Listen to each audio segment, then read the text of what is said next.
All right, trigger warning. Are you ready? Retirement investing.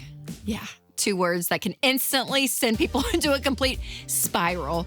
But listen, it doesn't have to be that way. So today I'm gonna make things very simple and share 5 numbers that you need to know when it comes to investing and your retirement.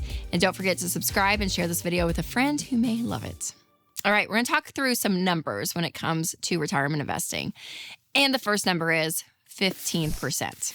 Okay, this is your goal. It is 15% of your take-home pay going into retirement. So that is going to be your goal. Now, before you do that, I want you to be completely debt-free, everything but your house, and to have a 3 to 6 month emergency fund set aside, okay? So those 2 things need to be in place because when you're trying to do a bunch of things, and that's what most people do, they're like putting some percentages into retirement, usually like 5 or 6% here. You know, they're trying to maybe like keep up with some debt, maybe try to pay it off, trying to save for something here. I mean, they're trying to do like 18 things at once with their money, and you just don't make a lot of progress when you do that. So what we have found is if you actually pause retirement investing, pay off all of your debt, which will take on average around 2 years, then get an emergency fund, a fully funded emergency fund at 3 to 6 months of expenses, then go press play on retirement. And instead of just the 4, 5, 6% that some people do, 15%. Which can seem like a lot, but it actually catches you up on the times you've paused and is going to give you plenty of money at retirement.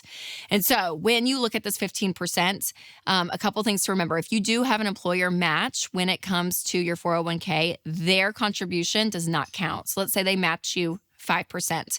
So 15%, take minus 5 of your money, then you have 10% left. The 5% that they match you does not count in this equation. So when you look at it, you know, your 401k, Roth IRA, all of these, you know, are great options when it comes to retirement. But remember, 15% of your income going into retirement.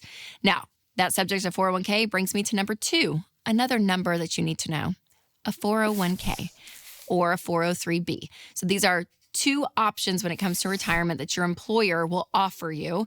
And they're basically retirement accounts. So you can put your money in, they'll invest it on your behalf, right? And then you actually go in and tell them where you want it invested into mutual funds and all of it. But that covering is a 401k, and most employers will actually match you the percentage of your income that you put in. And so it's a company benefit. And if you work for the government, it's going to be a 403b, not a 401k. It's so funny. I saw on Instagram and I actually reposted it because it made me laugh of this clip of Will Ferrell and Amy Poehler. And they're like sitting like with this like investment person. And they're like, what do you mean? Do we have enough for retirement? I don't know. And so she's giving them numbers. And Will Ferrell's like, no, but we have $401,000 in this account. She was like, no, that's your 401k. I was like, okay. So again, 401k is always through your employer versus like a Roth IRA. If you earn income, anyone can, you know, apply for a Roth IRA, but your employer hopefully will have a 401k for you as a company benefit, which is great. And then when you think about a 401k versus a Roth IRA, remember this, match beats Roth beats traditional. So always go up to your company match, and then whatever's left in your 15%, go and fund your Roth IRA. And then if you have any money left after you've maxed out your Roth IRA, then you can move that money back over to your 401k and finish, you know, putting money into there. But that's kind of the formula, match beats Roth beats traditional. All right, number 3. 7 years. So this is kind of a trick that I use in my head if I'm having to do fast math. When you're looking at your investing, your accounts, you're looking at retirement, all the things. If you have money in an investment and you don't put another penny in, there's like this rule of like every 7 years, your money's going to double. So if you need some quick math when it comes to retirement, I love this because you can kind of instantly see, okay, I have this amount. How much will I have? And, you know, by the time I'm 65, and if you don't have a calculator right there or your phone, which everyone will, but you can just be like, okay, every 7 years it's going to double. Do the quick math to get you what you need to know. All right, spoiler alert. The 2 most controversial numbers are coming up next. But first, I do want to tell you about something that is a total no-brainer, and that is Christian healthcare ministries.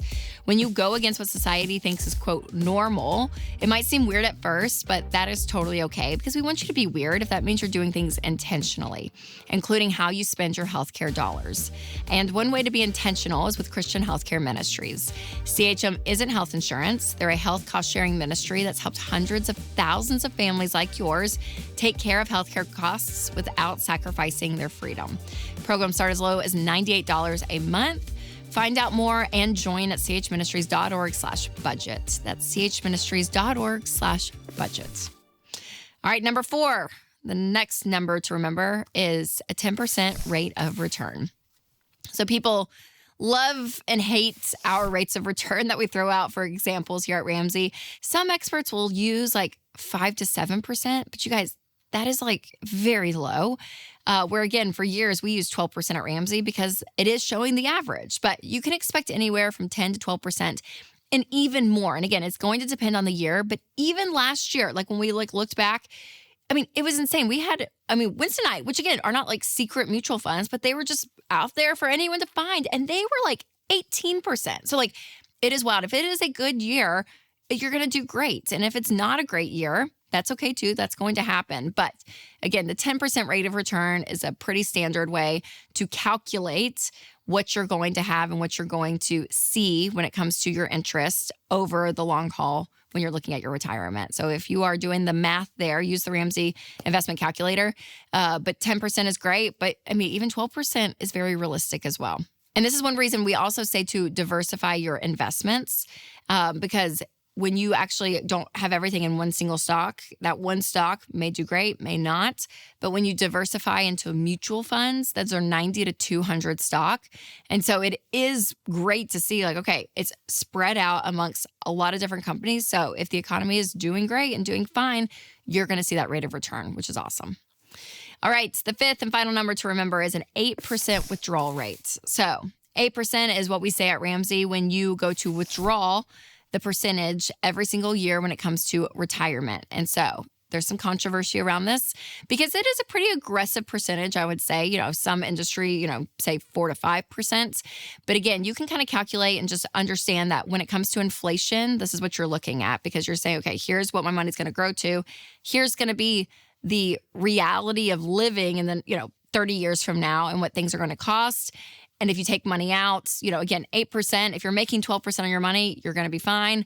But the more conservative approach is around that more 4%. So again, talk to your investment professional when you're looking at all of this, especially if you're getting close to retirement age, because that percentage is going to be important to you.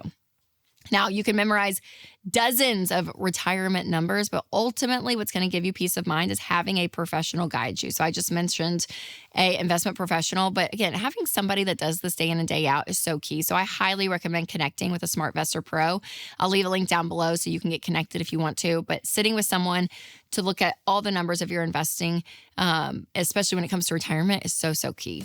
And at any stage of investing, you definitely want to catch my episode on how to invest the right way in 2025. You can click right here, or if you're listening on podcast, I will put a link in the description. All right, you guys, remember to take control of your money and create a life you love.